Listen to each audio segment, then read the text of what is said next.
तर आज होत्या पुरणपोळीचा बेत होता आज, तर त्यासाठी मग चालली होती सकाळची घाई पुरणपोळी करायची. इकडं डाळ झाली होती शिजवून, इकडे साईडला पोहे ठेवले होते धुवून ठेवण्यासाठी. एका साईडला माझी गळून झाली होती, म्हणजे थोडंफार झालं होतं माझं.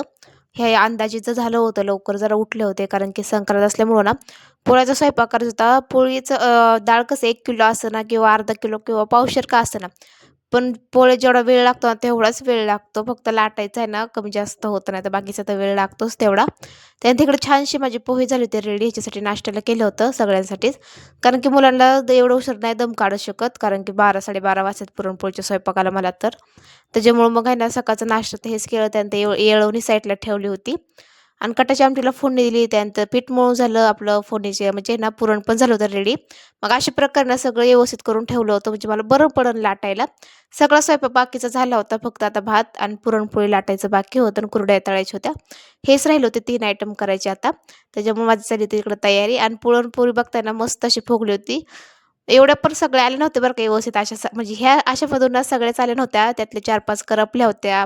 काही डाग पडली होती. म्हणजे काही पोळ्या व्यवस्थित आल्या नव्हत्या. काही पोळ्या मला आल्या होत्या व्यवस्थित. आताशी शिकत आहे मी पोळ्या पुरणपोळीत. तर बघू आता कधी मला व्यवस्थित जमते. म्हणजे परफेक्ट कधी पुरणपोळी मला जमते हे अजून मला माहीतच नाहीये. कारण की बाकीचं ना सगळं येतं मला, पण पुरणपोळी नाही येत, लाटता येत नाही. पण आता थोडंफार येतंय, आता तर शिकत आहे मी. त्यातलं काही-काही बघा अशा प्रकारे काही पोळ्या झाल्या होत्या आणि काही जरा चांगल्या आल्या होत्या. मला तर वाटतं काही डाग पडले होते पोळ्यांवरती, असे नाही पडायला पाहिजे. खूप सॉफ्ट पोळी असती, मग छान व्हायला पाहिजे. त्यानंतर घरातलं सगळं आवरलं, चहा घेतला पहिला तर.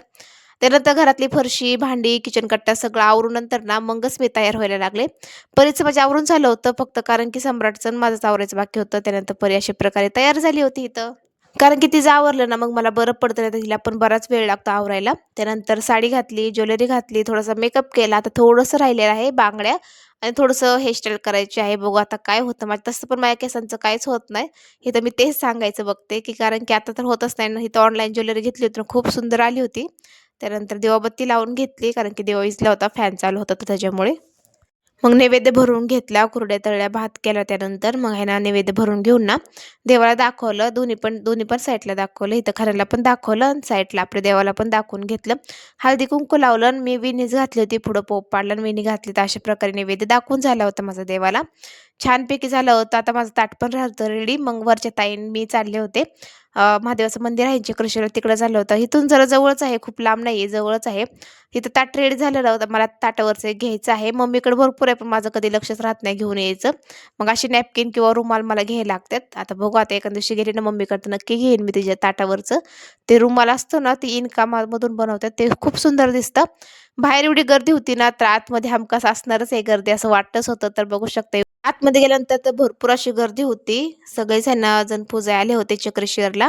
भरपूर बायका होत्या इथं पण. त्यानंतर आम्ही ना विठ्ठल रुक्मिणीचं आहे ना, विठ्ठल रुक्मिणीच्या मंदिरात पण गेलो होतो. तिथं पण दर्शन घेतलं. तिथं पण वौसा ठेवून आहे ना लगेच बाहेर आले, तर बाहेर पण एवढी अशी गर्दी होती. खाली गार्डनमध्ये पण खूप गर्दी होती. वरचंच एवढी गर्दी होती, पण गार्डनमध्ये भरपूर फोटो काढायला तर मेन ना गार्डनमध्ये खूप गर्दी होती. त्यानंतर आहे ना आम्ही दोघींनी एकमेकीला हळदी-कुंकू लावलं, वौसा भरून घेतला.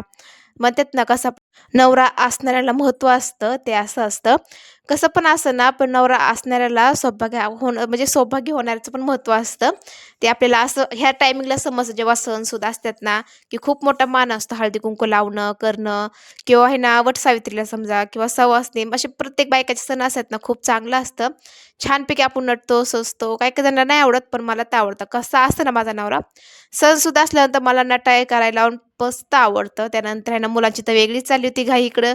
मुलं कुठं पण फिरत होती, तर कुठं जात होती. मुलाचं तर वेगळंच चालू होतं. संध्याकाळी झाली, आम्ही लगेच घरी निघालो.